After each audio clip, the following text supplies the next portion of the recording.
Welcome to Kanigiri teachers academy. మరి ఈరోజు రాష్ట్ర వ్యాప్తంగా అభ్యర్థులందరూ కూడా గ్రూప్ 2 స్క్రీనింగ్ టెస్ట్ రాయడం జరిగింది. ముఖ్యంగా చాలామంది అభ్యర్థులు డిఎస్సికి ప్రిపేర్ అవుతున్నటువంటి అభ్యర్థులు కూడా మరి ఈరోజు గ్రూప్ 2 ఎగ్జామినేషన్ అనేటువంటిది రాయడం జరిగింది. మరి ఈ మధ్య కాలంలో జరిగినటువంటి ఎగ్జామినేషన్ యొక్క ప్రశ్నాపత్రాలను మనం పరిశీలన చేస్తే మన యొక్క ప్రిపరేషన్ విధానం మార్చుకోవాల్సినటువంటి అవసరం ఎంతైనా ఉందనేటువంటి విషయం తెలుస్తుంది. మరి గతంలో మాదిరిగా ఏదో చిన్న చిన్న వాక్యాల మాదిరిగా బిట్స్ టైప్గా ప్రిపేర్ అయ్యి ఎగ్జామినేషన్కి వెళ్తే సక్సెస్ అయ్యేటువంటి పరిస్థితి లేదు. ఈరోజు గ్రూప్ 2 స్క్రీనింగ్ టెస్ట్ అనేటువంటిది ప్రతి విభాగం కూడా, అది కరెంట్ అఫైర్స్ కానివ్వండి, జియోగ్రఫీ కానివ్వండి, హిస్టరీ కానివ్వండి, సోషియాలజీ సొసైటీ కానివ్వండి, ప్రతిదీ కూడా ఆలోచనాత్మకంగా ప్రస్తుత పరిస్థితులకు అనుగుణంగా ప్రశ్నలను ఇవ్వడం అనేటువంటిది జరిగింది. కాబట్టి ఎక్కువ మంది అభ్యర్థులు అభిప్రాయాల మేరకు ఎక్కువ మంది అభ్యర్థులు ఎగ్జామ్ రాసి వచ్చిన తర్వాత వాళ్ళు మాటలను బట్టి మనకు ఏమర్థమవుతుందంటే దాదాపు 50+ అంటే ఒక 50 మార్కులు, అంటే 150కి 50+ అంటే 50-60 మధ్యలో మార్కులు వచ్చినటువంటి వాళ్ళందరికీ కూడా మెయిన్ ఎగ్జామినేషన్కి అవకాశం వచ్చేటువంటి పరిస్థితి ఉంటుంది. ఇంకా 50 అంటే రిజర్వేషన్ కేటగిరీల వారిగా కానీ తీసుకున్నట్లయితే ఇంకా తక్కువ కూడా మార్కులు వచ్చినా కూడా ఈ యొక్క మెయిన్ ఎగ్జామినేషన్కి అవకాశం వచ్చే విధంగా ఉంది. అంటే దాదాపు 50 మార్కులు వచ్చినటువంటి ప్రతి అభ్యర్థికి కూడా దాదాపు మెయిన్ ఎగ్జామినేషన్కి అర్హత సంపాదించిన వాళ్ళు అవుతారనేటువంటిది అయితే మనకు అర్థమవుతుంది. సరే, ఎనీహో మరి కష్టపడి ఎగ్జామ్ రాసిన వాళ్ళందరూ కూడా మరొకసారి మెయిన్ ఎగ్జామినేషన్ కోసం కనిగిరి టీచర్స్ అకాడమీ తరఫున మీ అందరికీ కూడా ఆల్ ద బెస్ట్ చెప్తున్నాం. మరి ఇదే రకమైనటువంటి ప్రిపరేషన్ కూడా మీరు కొనసాగించి తర్వాత జరగబోయేటువంటి మెయిన్ ఎగ్జామినేషన్లో కూడా సక్సెస్ కావాలని కోరుకుంటున్నాం. మరి డిఎస్ అభ్యర్థులు ఎవరైతే గ్రూప్ 2కి అప్లై చేసి గతం నుంచి ప్రిపేర్ అవుతూ రాస్తున్నారో మరి మీరు అందరూ కూడా త్వరలో జరగబోయేటువంటి డిఎస్ ఎగ్జామినేషన్ని ఫస్ట్ మీరు కంప్లీట్ చేసుకొని ఆ తర్వాత సమయం మీకు ఉంటుంది. ఎందుకంటే మనకు డిఎస్ ఇచ్చిన షెడ్యూల్ ప్రకారంగా చూసినట్లయితే మార్చి 15వ తేదీ నుంచి స్టార్ట్ అయితే మార్చి చివరి నాటికి మనకి డిఎస్ ఎగ్జామ్స్ అన్నీ కూడా అయిపోతాయి. కాబట్టి ఆ తర్వాత మనకి ఏపీపీఎస్సి గ్రూప్ 2కి సంబంధించినటువంటి మెయిన్ ఎగ్జామినేషన్కి సంబంధించి సమయం కూడా చాలా ఉంటుంది. కాబట్టి ఈ డిఎస్ ఎగ్జామ్ ముగిసిన తర్వాత మరి ఎవరైతే గ్రూప్ 2కి అప్లై చేసి రేపు స్క్రీనింగ్లో క్వాలిఫై కాబోతున్నారో అభ్యర్థులందరూ కూడా మెయిన్ ఎగ్జామ్స్ కూడా బాగా ప్రిపేర్ అయ్యి సక్సెస్ కావాలని కోరుకుంటున్నాం. సరే, ఈ నేపథ్యంలో ఆల్రెడీ డిఎస్సికి సంబంధించి స్టేట్ వైడ్గా ఉండేటువంటి అభ్యర్థులకు మరి ఒక ఎగ్జామినేషను ప్లానింగ్, అంటే ఒక ఎగ్జామినేషన్ నిర్వహించాలి అంటే గ్రాండ్ టెస్ట్ సిరీస్ని నిర్వహించాలనేటువంటి విధానంలో గత వారం 10 రోజుల నుంచి దీనికి షెడ్యూల్ వేస్తూ ఉన్నాం. వాస్తవంగా ఏంటంటే ఇంతకుముందు ఒకసారి తేదీని అనౌన్స్ చేయడం అనేటువంటి యాక్చువల్గా 25వ తేదీ నుంచే ఈ యొక్క ఎగ్జామ్స్ నిర్వహించాలని చెప్పేసి ముందుగానే షెడ్యూల్ ఇవ్వడం జరిగింది. కాకపోతే ఎక్కువ మంది అభ్యర్థులు ఈ డిఎస్సికి ప్రిపేర్ అయ్యేటువంటి అభ్యర్థులు కూడా ఈ రోజున అంటే ఫిబ్రవరి 25వ తేదీన ఈ యొక్క గ్రూప్ 2 ఎగ్జామ్ ఉండడం వలన దీన్ని పోస్ట్పోన్ చేయడం అనేటువంటి జరిగింది. అందువల్ల ఈ షెడ్యూల్ మళ్ళీ రీషెడ్యూల్ చేయడం అనేటువంటిది జరిగింది. అంటే 28వ తేదీన, ఫిబ్రవరి 28వ తేదీ నుంచి మార్చి 14వ తేదీ వరకు దాదాపు 7 గ్రాండ్ టెస్టులను నిర్వహించాలని చెప్పేసి ప్లాన్ చేయడం జరిగింది. మరి 7 గ్రాండ్ టెస్టులు కూడా కేవలం హెచ్జిటి అభ్యర్థులనే కాదు, హెచ్జిటితో పాటు school assistant mathematics, school assistant biology, school assistant social studies, school assistant physical science, అంటే హెచ్జిటి విభాగంతో పాటు స్కూల్ అసిస్టెంట్లో 4 విభాగాల్లో ఎగ్జామ్స్ నిర్వహించాలని చెప్పేసి ప్లాన్ చేయడం జరిగింది. మరి దీనికి DSC rapid grand test series అనేటువంటి నేమ్ పెట్టడం అనేటువంటిది జరిగింది. మరి హెచ్జిటి వాళ్ళకితో పాటు ఎస్ఏ ఆల్, అంటే ఇక్కడ ఎస్ఏకి సంబంధించి mathematics and physical science and biological science and social studies, అంటే ఫైనల్ ఎగ్జామ్ ఏ మోడల్లో ఉంటుందో ఇప్పుడు హెచ్జిటి వాళ్ళకి కానీ స్కూల్ అసిస్టెంట్స్ వాళ్ళకి కానీ 160 క్వశ్చన్స్ అలాగే 80 మార్క్స్ అనేటువంటి విధానం ఉంది. కాబట్టి ఇక్కడ చూడండి, హెచ్జిటి అలాగే school assistant mathematics, school assistant biology, school assistant social studies, school assistant physical science, ఇవన్నీ కూడా 5 రకాల గ్రాండ్ టెస్టులను నిర్వహించడం అనేటువంటి జరుగుతుంది. ఈ 5 రకాల గ్రాండ్ టెస్టులు ఏ గ్రాండ్ టెస్ట్ అయినా సరే మీరు దీంట్లో ఏదైనా సరే కేవలం 500 రూపాయలు పే చేసి మీరు ఎగ్జామ్ సిరీస్ని మీరు ఫాలో అవ్వచ్చు. మరి ఇది ఆన్లైన్లో మాత్రమే జరుగుతుంది, ఆఫ్లైన్లో ఎగ్జామ్ అనేటువంటిది ఉండదు. ఈ యొక్క ఎగ్జామ్స్ ఎవరైనా సరే DSC rapid grand test series రాయాలన్నట్లయితే ఆన్లైన్లో మాత్రమే రాయవలసి ఉంటుంది. మరి మీరు ఆన్లైన్లో రాయాలనుకున్నప్పుడు టీచర్స్ అకాడమీ కనిగిరి యాప్ను మీరు గూగుల్ ప్లే స్టోర్ నుంచి డౌన్లోడ్ చేసుకోవాల్సినటువంటి పరిస్థితి ఉంది. మరి ఈ యొక్క డేట్స్ని కానీ మీరు పరిశీలన చేసినట్లయితే ఈ యొక్క ఎగ్జామ్ అనేటువంటిది 28న స్టార్ట్ అవుతుందమ్మా, అలాగే 14వ తేదీన పూర్తవుతుంది. దాదాపు ఒక 5 ఎగ్జామ్స్కి మాత్రం 3 డేస్ గ్యాప్ వస్తుంది. ప్రతి 3 రోజులకి ఒక గ్రాండ్ టెస్ట్ నిర్వహించడం అనేటువంటి జరుగుతుంది. సార్ ఎక్కువ మంది ఈవినింగ్ సమయం అంటే మార్నింగ్ డే టైం చదువుకొని ఈవినింగ్ ఎగ్జామ్ రాయడం కోసం ఈ యొక్క ఎగ్జామ్ టైంని కూడా ఎవరికి ఇబ్బంది లేకుండా ఏదైనా చిన్న జాబ్స్ చేస్తున్నా ఆఫీసులకు వెళ్తున్నా వాళ్ళు కూడా ఈ ఎగ్జామ్ రాయాలనేటువంటి ఆలోచనతో డే టైం కాకుండా సాయంత్రం ఈ ఎగ్జామ్ డేట్ ఉండేటువంటి ప్రతి ఎగ్జామ్ డేట్కి ఎప్పుడైతే అంటే 28 కావచ్చు, 2 కావచ్చు, 5 కావచ్చు, సాయంత్రం 7 గంటలకి అంటే 7 గంటలకి ఎగ్జామ్ స్టార్ట్ అవుతుంది. అయితే 7 గంటలకు స్టార్ట్ అయినటువంటి ఎగ్జాము 2.5 గంటలో ఆ ఎగ్జామ్ యొక్క పీరియడ్ అనేటువంటిది ఉంటుంది 160 క్వశ్చన్స్కి. అయితే మీరు ఏ సమయంలో వీలైనా కూడా అంటే ఫర్ ఎగ్జాంపుల్ ఫిబ్రవరి 28వ తేదీ సాయంత్రం 7 గంటలకు ఒక ఎగ్జామ్ ఓపెన్ అయింది అనుకోండి, అది నెక్స్ట్ డే కూడా మీరు రాసుకోవచ్చు. నెక్స్ట్ డేనే కాదమ్మా, నెక్స్ట్ అంటే 14వ తేదీ వరకు ఆ ఎగ్జామ్ మీకు అందుబాటులో ఉంటుంది. 14కే కాదు, ఆ మార్చి నెల చివరి వరకు ఎగ్జామ్ మీకు అందుబాటులో ఉంటుంది. కొంతమందికి చివరిలో కూడా ఉంటుంది కదా. అంటే ఆ యొక్క న్యూ ఎగ్జామ్ అనేటువంటిది ఆ ఎగ్జామ్ డేట్ రోజు సాయంత్రం 7 గంటలకు ఓపెన్ అవుతుంది. ఆ తర్వాత మార్చి నెల చివరి వరకు కూడా ఆ ఎగ్జామ్స్ అనేటువంటి మీకు అందుబాటులో ఉంటుంది. అంటే కేవలం ఆ రోజే కాకుండా ఆ రోజు మీకు వీలు కాకపోయినా నెక్స్ట్ డే అయినా సరే మీరు ఆ ఎగ్జామ్ రాసుకోవడానికి అవకాశము ఉంటుంది.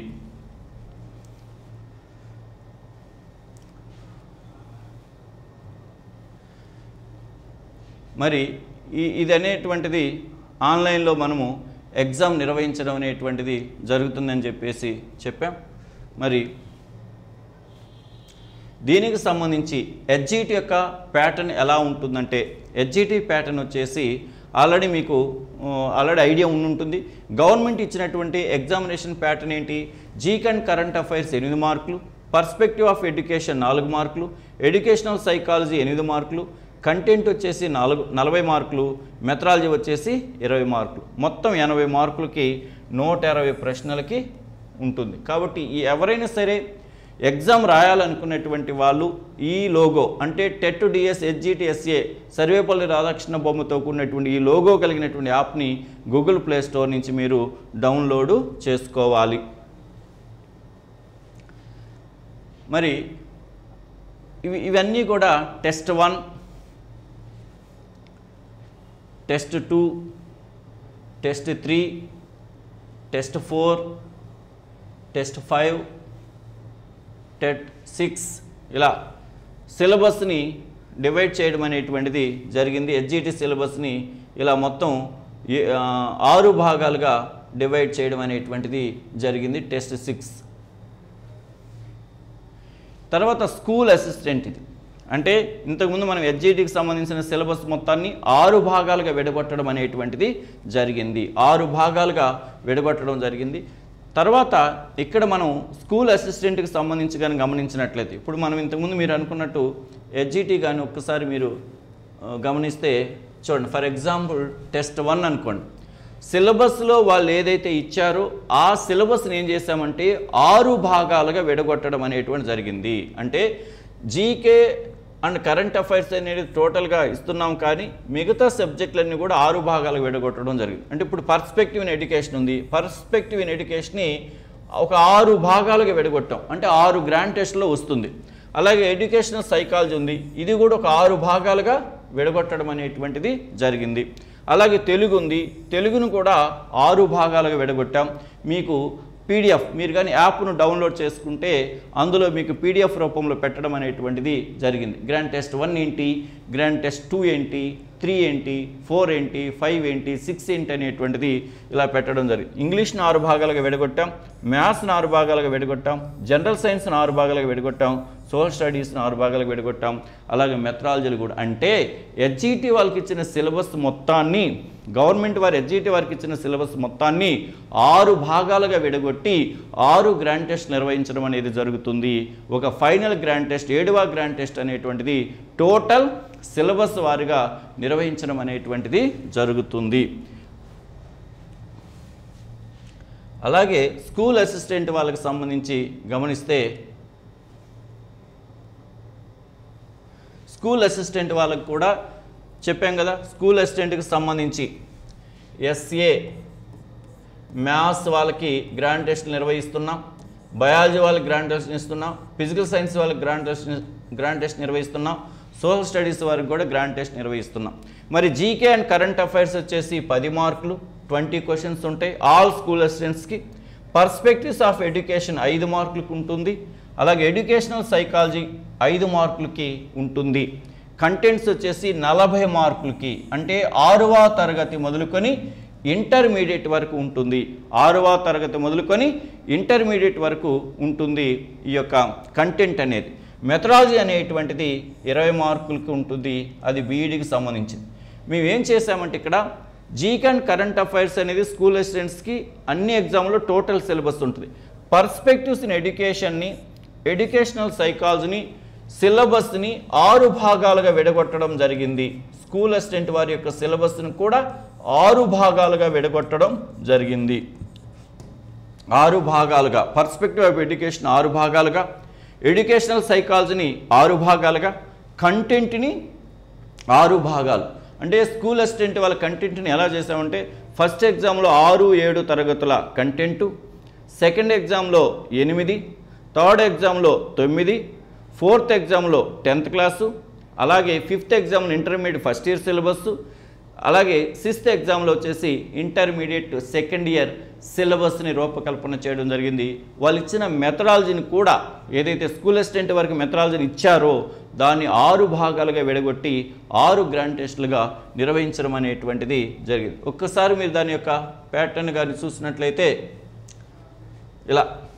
ఇలా ప్రతి ఎస్ఏ మ్యాథ్స్ వాళ్ళకి చూడండి, ఇక్కడ మీకు ఎస్ఏ మ్యాథ్స్ వాళ్ళు కానీ మీరు గమనించినట్లయితే 6 భాగాలుగా విడగొట్టడం అనేది జరిగింది. అంటే GK and current affairs first టెస్ట్లో ఏముంటుంది, పర్స్పెక్టివ్స్ ఎలా ఉంటుంది, class room implications of educational psychology ఎలా ఉంటుంది, కంటెంట్ ఎలా ఉంటుంది, మెథడాలజీ ఎలా ఉంటుంది, ఇలా ప్రతి ఎగ్జామ్కి కూడా సిలబస్ని విడగొట్టడం అనేది జరిగింది. First grand test, second grand test, third grand test, fourth grand test, 5th grand test, ఇలా విడగొట్టడం అనేటువంటిది జరిగినది. అంటే సిలబస్ని 6 భాగాలుగా విడగొట్టడం అనేది జరిగింది స్కూల్ అసిస్టెంట్ వాళ్ళకి సంబంధించి కూడా. కాబట్టి స్కూల్ అసిస్టెంట్ వాళ్ళు ఎవరైనా ఎగ్జామ్ రాయాలనుకున్నప్పుడు ఈ యొక్క యాప్ను డౌన్లోడ్ చేసుకున్నట్లయితే అందులో మీ యొక్క సిలబస్కి సంబంధించిన ప్యాటర్న్ అంతా కూడా మీకు పీడిఎఫ్ రూపంలో అవైలబుల్లో ఉంది, మీరు దాన్ని డౌన్లోడ్ చేసుకోవచ్చు. ఇలా ఎస్ఏ మ్యాథమెటిక్స్ సంబంధించి, ఎస్ఏ బయాలజీకి సంబంధించి, ఫర్ ఎగ్జాంపుల్ ఎస్ఏ బయాలజీకి సంబంధించి చూడండి, ఫస్ట్ టెస్ట్లో కంటెంట్ 6, 7 తరగతులకు సంబంధించి ఉంటుంది. రెండో టెస్ట్లో 8వ తరగతికి సంబంధించిన కంటెంట్ ఉంటుంది. 3వ తరగతిలో 9వ తరగతి కంటెంట్ ఉంటుంది. 4వ టెస్ట్లో 10వ తరగతి కంటెంట్ ఉంటుంది. 5వ టెస్ట్లో ఇంటర్మీడియట్ ఫస్ట్ ఇయర్ తర్వాత వస్తుంది. 6వ టెస్ట్లో ఇంటర్మీడియట్ సెకండ్ ఇయర్. 7వ టెస్ట్లో టోటల్ సిలబస్ అనేటువంటిది ఉంటుంది. టోటల్ సిలబస్ అనేటువంటిది ఉంటుంది. అలాగే SA physical science, SA physical సైన్స్ని కూడా ఇలా 6 భాగాలుగా విభజించడం అనేటువంటిది జరిగింది. అలాగే సోషల్ స్టడీస్ కూడా ఇలా 6 భాగాలుగా విడగొట్టడం జరిగింది. ఇప్పుడు స్కూల్ అసిస్టెంట్ సోషల్ స్టడీస్ని కూడా ఇలా 6 భాగాలుగా విడగొట్టడం అనేటువంటిది జరిగింది. ఇలా ఉంటుందమ్మా. టెస్ట్ 1, 2, 3, 4, 5 ఫైల్ కింద ఇదైపోయింది, కనపడట్లేదు ఇక్కడ. శ్రీరామ్ ఆపేది ఉండు. ఇలా 1, 2, 3, 4, 5 6వ టెస్ట్ కూడా ఉంటుంది. 6 టెస్టుల వరకు సిలబస్ని 6 భాగాలుగా విడగొట్టాం. ఫస్ట్ టెస్ట్లో GK and current affairs total syllabus ఉంటుంది. అలాగే పిఐ వచ్చేసి హిస్టరీ ఆఫ్ ఎడ్యుకేషన్, సైకాలజీ వచ్చేసి types of individual differences and intelligence, content వచ్చేసి 6th to 7th classes, methodology వచ్చేసి social science as an integrated area of study. ఇట్లా సిలబస్ని 6 భాగాలుగా విభజించి నిర్వహించడం అనేది జరుగుతుంది. కాబట్టి స్టేట్లో ఎవ్వరు కూడా ఇలా ఇప్పుడు ఉండేటువంటి సిలబస్ను ఇలా ఒక అర్థవంతంగా ఒక 6 ముఖ్య భాగాలుగా విడగొట్టి విద్యార్థులకు అనుగుణంగా ఎక్కడ కూడా ఒక సీరియస్ ఎగ్జామినేషన్ అనేటువంటి జరగట్లేదు. కాబట్టి ఎక్కువ మంది అభ్యర్థులు ఇప్పుడున్నటువంటి షార్ట్ పీరియడ్లో వాళ్ళు చదువుకున్నటువంటి అంశాన్ని ఎప్పటికప్పుడు వాళ్ళకి సెల్ఫ్ అసెస్మెంట్ చేసుకోవడానికి వీలుగా ఈ యొక్క గ్రాండ్ టెస్ట్ సిరీస్ అనేటువంటి దాన్ని 28వ తేదీ నుంచి మేము స్టార్ట్ చేయబోతున్నాం. కాబట్టి రాష్ట్ర వ్యాప్తంగా ఉండేటువంటి ఎస్జిటి అభ్యర్థులైనా సరే, స్కూల్ అసిస్టెంట్ అభ్యర్థులైనా సరే టీచర్స్ అకాడమీ కనిగిరి యాప్ను డౌన్లోడ్ చేసుకొని ఈ యొక్క టెస్ట్ సిరీస్ని సద్వినియోగం చేసుకోవాలని కోరుకుంటున్నాం. I wish you all the best. Welcome to Kanigiri teachers academy. ప్రస్తుతం ఆంధ్రప్రదేశ్లో టెట్ ఎగ్జామ్కి అలాగే డిఎస్సి ఎగ్జామ్కి మరి అభ్యర్థులు ప్రిపేర్ అవుతున్నారు. మరి తెలంగాణలో త్వరలో రాబోయేటువంటి టెట్ కోసం మరియు డిఎస్సి కోసం అభ్యర్థులు ఎదురు చూస్తున్నారు. మరి ఆంధ్రప్రదేశ్లో సైకాలజీ అనేటువంటిది టెట్ మరియు డిఎస్సి రెండిట్లో కూడా సైకాలజీ సబ్జెక్ట్ అనేటువంటిది ఉంది. మరి తెలంగాణ అభ్యర్థులకు కేవలం టెట్లో మాత్రమే సైకాలజీ ఉంది అనేటువంటి విషయం మనకి తెలుసు. అయితే సైకాలజీకి సంబంధించి సైకాలజీలో గణితపరమైనటువంటి అంశాలు ఒక 3 అంశాలు ఉన్నాయి. మనం ప్రీవియస్ ఎగ్జామినేషన్ పేపర్స్ని కానీ చూసినట్లయితే ఈ 3 అంశాలలో కనిష్టము 1 గరిష్టంగా 2 మార్కులు అనేటువంటివి ప్రతి పేపర్లో కూడా కనపడుతుంది. కనిష్టంగా ఇప్పుడు నేను చెప్పబోయేటువంటి 3 అంశాలలో తప్పనిసరిగా ఒక ప్రశ్న, అంటే కనిష్టంగా ఒక ప్రశ్న రాబోతుంది, గరిష్టంగా 2 కూడా వచ్చినటువంటి సందర్భాలు ఉన్నాయి. ఈ 3 అంటే సైకాలజీలో గణితపరమైనటువంటి అంశాలు ఏమి ఇస్తున్నారంటే, ఒకటి ఐక్యూ ప్రజ్ఞాలబ్ధికి సంబంధించినటువంటి ప్రశ్న, అలాగే గుర్తింపు గణనకు సంబంధించిన ప్రశ్న, గుర్తింపు గణనకు సంబంధించిన ప్రశ్న, అలాగే పొదుపు పద్ధతికి సంబంధించినటువంటి ప్రశ్న, పొదుపు పద్ధతికి సంబంధించినటువంటి ప్రశ్న. ప్రజ్ఞాలబ్ధికి సంబంధించి ఒక గణిత సమస్య ఇస్తున్నాడు, గుర్తింపు గణనకు సంబంధించి ఒక ప్రశ్న ఇస్తున్నాడు, పొదుపు పద్ధతికి సంబంధించి ఒక ప్రశ్న ఇస్తున్నాడు. చాలా సింపుల్. ఇవి ప్రశ్న ఎలా అడుగుతాడు, మనం ఎలా ఆన్సర్ చేయాలి అనేటువంటి విషయాన్ని మనము చూద్దాం. మనకున్న సిలబస్, సైకాలజీ సిలబస్ మొత్తం మీద గణితపరమైన అంశాలు ఈ 3 అంశాలు, అంటే క్యాలిక్యులేషన్ రిలేటెడ్గా ఉండేటువంటి క్వశ్చన్స్ ఈ 3 ఏరియాల నుంచి రావడం అనేటువంటిది జరుగుతుంది. అది ఒకసారి మనము చూద్దాం. ఫస్ట్ వన్ ప్రజ్ఞాలబ్ధి. ప్రజ్ఞాలబ్ధి, ఇంటెలిజెన్స్ కోషెంట్, ప్రజ్ఞాలబ్ధి. మరి ఈ యొక్క ప్రజ్ఞాలబ్ధి మీద ప్రశ్నలు ఎలా అడుగుతాడు అంటే, ప్రజ్ఞాలబ్ధి అంటే అర్థం ఏంటి? ఒక వ్యక్తి యొక్క మానసిక శారీరక వయసుల నిష్పత్తిని 100 చేత గుణించగా వచ్చే ఫలితాన్ని ప్రజ్ఞాలబ్ధి అంటారు. ఒక వ్యక్తి యొక్క శారీరక మానసిక వయసుల నిష్పత్తిని 100 చేత గుణించగా వచ్చే ఫలితాన్ని ప్రజ్ఞాలబ్ధి అంటారు. అంటే ప్రజ్ఞాలబ్ధి ఈజ్ ఈక్వల్, అంటే intelligence quotient is equal mental age by chronological age into 100. ఇది మనకు తెలిసినటువంటి ఫార్ములా. ఇక్కడ ఎంఏ అంటే మెంటల్ ఏజ్, అంటే మానసిక వయసు. ఎంఏ అంటే మానసిక వయసు. సిఏ అంటే క్రోనోలాజికల్ ఏజ్, అంటే వాస్తవిక వయసు.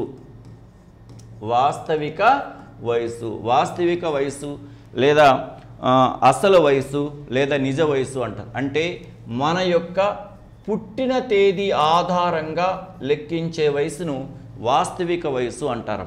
పుట్టిన తేదీ ఆధారంగా లెక్కించే వయసును ఏమంటారు? వాస్తవిక వయసు అంటారు.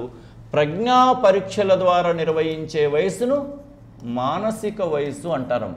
మన 10th క్లాస్ మార్క్ లిస్టు చూస్తే అందులో ఉన్న పుట్టిన తేదీ ఆధారంగా, అంటే వ్యక్తి పుట్టినప్పుడు నుంచి ప్రస్తుతం వరకు ఉండేటువంటి కాల పరిమితిని వాస్తవిక వయసు అంటారు. అంటే పుట్టిన తేదీ ఆధారంగా లెక్కించేది వాస్తవిక వయసు, ప్రజ్ఞా పరీక్షలు నిర్వహించడం ద్వారా లెక్కగట్టేది మానసిక వయసు. సరే, ఆ మానసిక వయసుని ఎలా లెక్కగడతారు ఏంటంటే అది ఇక్కడ అప్రస్తుతం, అది వేరే అంశం.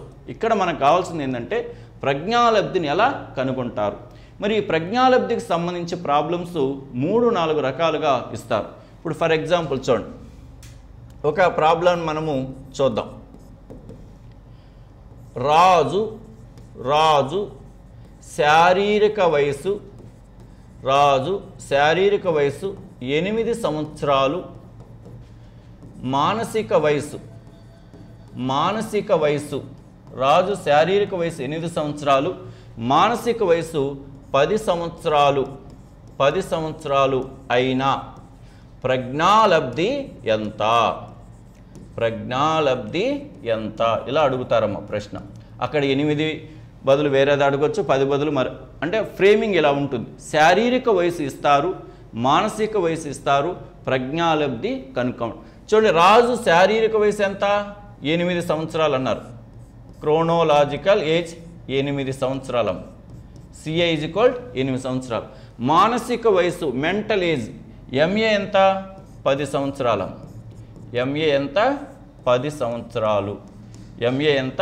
10 సంవత్సరాలు. ఇప్పుడు మనకి ఏం కావాలి? ఐక్యూ కావాలి. ఐక్యూ ఈజ్ ఈక్వల్ మానసిక వయసు బై శారీరక వయసు ఇంటూ 100. చూడండి, ఎంఏ ఎంతమ్మా? 10. సిఏ ఎంతమ్మా? 8. 10/8 ఇంటూ 100. చూడండి, 2 5లు 10, 2 4లు 8, 2 5లు 10, 2 4లు 8, 4తో చూద్దాం, 4 1లు 4 25, 25 5లు 125. కాబట్టి రాజు యొక్క ప్రజ్ఞాలబ్ధి ఎంత? 125. రాజు యొక్క ప్రజ్ఞాలబ్ధి ఎంత? 125గా మనము చెప్పవచ్చు. రాజు యొక్క ప్రజ్ఞాలబ్ధి 125. ఇలా అడుగుతాడమ్మ. అంటే శారీరక వయసు ఇస్తారు, మానసిక వయసు ఇస్తారు, ఇచ్చి ప్రజ్ఞాలబ్ధి ఎంత అని చెప్పేసి అడుగుతారు.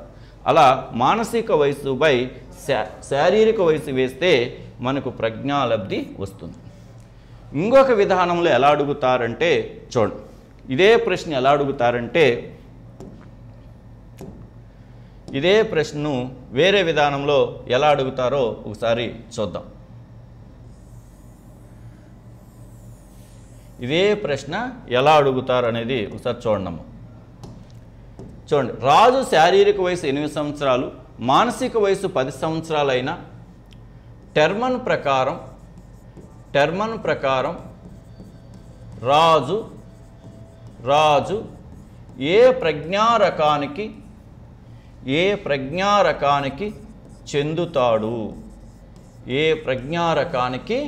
చెందుతాడు. ఇలా అడుగుతాడమ్మ ప్రశ్న.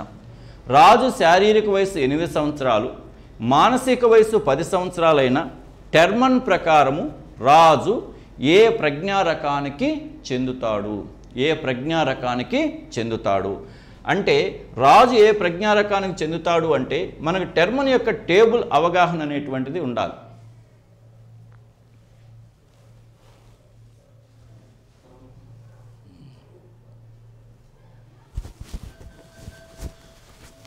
అన్నీ ఆటంకాలే శ్రీరామ్, లేట్ అయితే ఇంక. ఇప్పుడు ఇంతకుముందు మనం చేసినట్లుగా దీన్నే ఏం మార్చారు? ఇక్కడ టెర్మన్ ప్రకారం రాజు ఏ ప్రజ్ఞా రకానికి చెందుతాడు అనేది చూడండి. ఇక్కడ రాజు శారీరక వయసు 8 సంవత్సరాలు, మానసిక వయసు 10 సంవత్సరాలైన టెర్మన్ ప్రకారము రాజు ఏ ప్రజ్ఞా రకానికి చెందుతాడు. ఇక్కడ మనం ఏం చేయాలి? రాజు ఏ ప్రజ్ఞా రకానికి చెందుతాడో కనుక్కోవాలంటే ముందు రాజు ప్రజ్ఞాలబ్ధి ఎంతో తెలియాలి. ఆల్రెడీ మనం ఇంతకుముందు దీన్ని కనుగొన్నాం. ఏంటి చూడండి, IQ is equal MA/CA into 100. శారీరక వయసు CA ఎంత? శారీరక వయసు ఇది CA ఎంత? 8 సంవత్సరాలు. మానసిక వయసు MA ఎంత? 10 సంవత్సరాలు. కాబట్టి 10/8 ఇంటూ 100. ఇంతకుముందు మనం కనుక్కున్నది 2 5లు 2 4లు 4 25లు 100 ఈజ్ ఈక్వల్ 125. అడిగింది ఇది కాదు, ఇంతకుముందు ఉన్న ప్రాబ్లంలో ఇది అడిగారు. కానీ రాజు ఏ ప్రజ్ఞా రకానికి చెందుతాడు అని టెర్మన్ వర్గీకరణ ప్రకారం సగటు ప్రజ్ఞావంతుల యొక్క ప్రజ్ఞాలబ్ధి ఎంత? 90 నుంచి 109. ఉన్నత ప్రజ్ఞావంతుల యొక్క ప్రజ్ఞాలబ్ధి ఎంత? 110 నుంచి 119. అత్యున్నత వెరీ సుపీరియర్స్ అత్యున్నత యొక్క ప్రజ్ఞాలబ్ధి ఎంత? 120 నుంచి 139.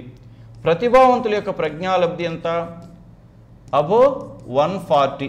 ఇది కదా మనకి. కాబట్టి ఇక్కడ వచ్చిన విలువ ఎంత? 125. 125 ఎక్కడుంది?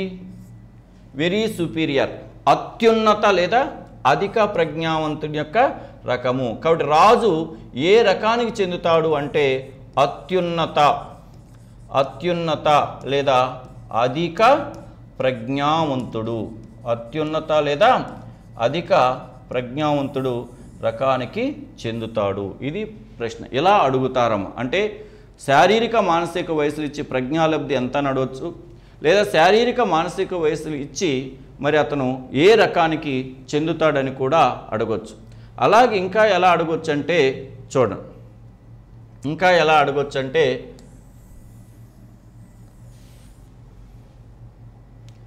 ఇక్కడ ఒక్కొక్కసారి మానసిక వయసు ప్రజ్ఞాలబ్ధి ఇచ్చి శారీరక వయసు ఎంత అని అడగవచ్చు, లేదా శారీరక వయసు ప్రజ్ఞాలబ్ధి ఇచ్చి మానసిక వయసు ఎంత అని కూడా అడగవచ్చు.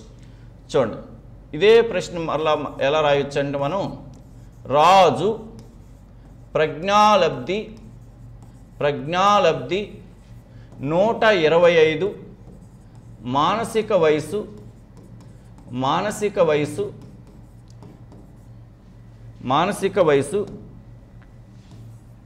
సంవత్సరాలు అయినా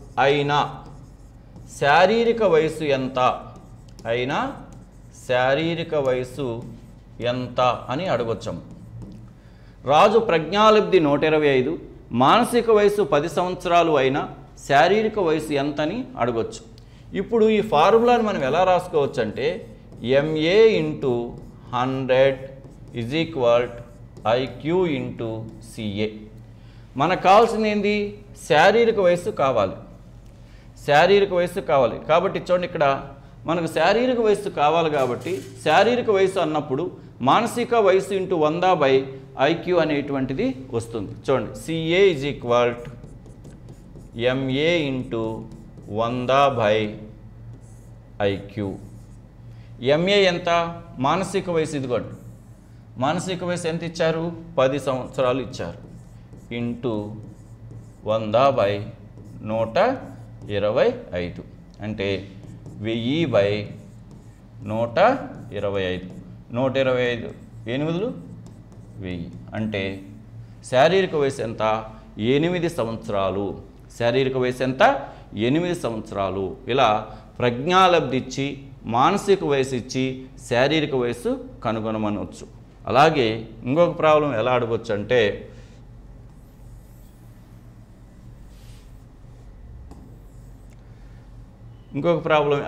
అంటే రాజు శారీరక వయసు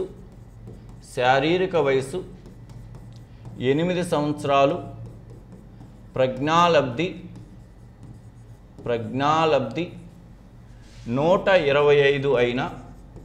125 అయినా మానసిక వయస్సు ఎంత? ఇలా అడగచ్చు.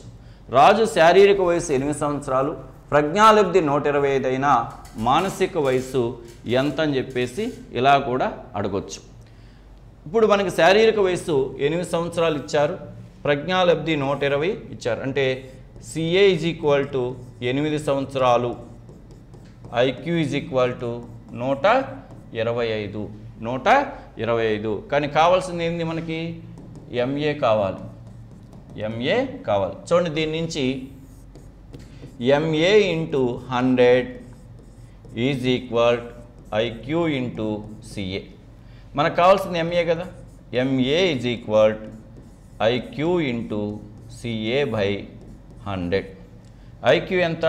125. శారీరక వయసు ఎంత? 8. 100. 1000/100 0000 10 సంవత్సరాలు.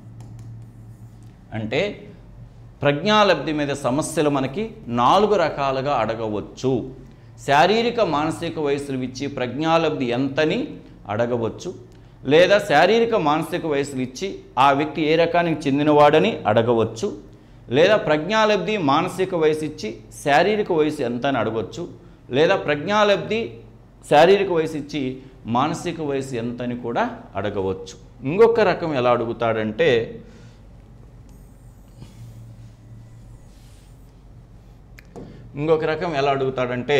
చూడండి, ఒక విద్యార్థి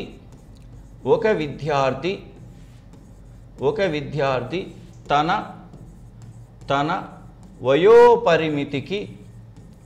వయోపరిమితికి సరిపోయే మాపనిలోని అంశాలన్నింటినీ సాధించినచో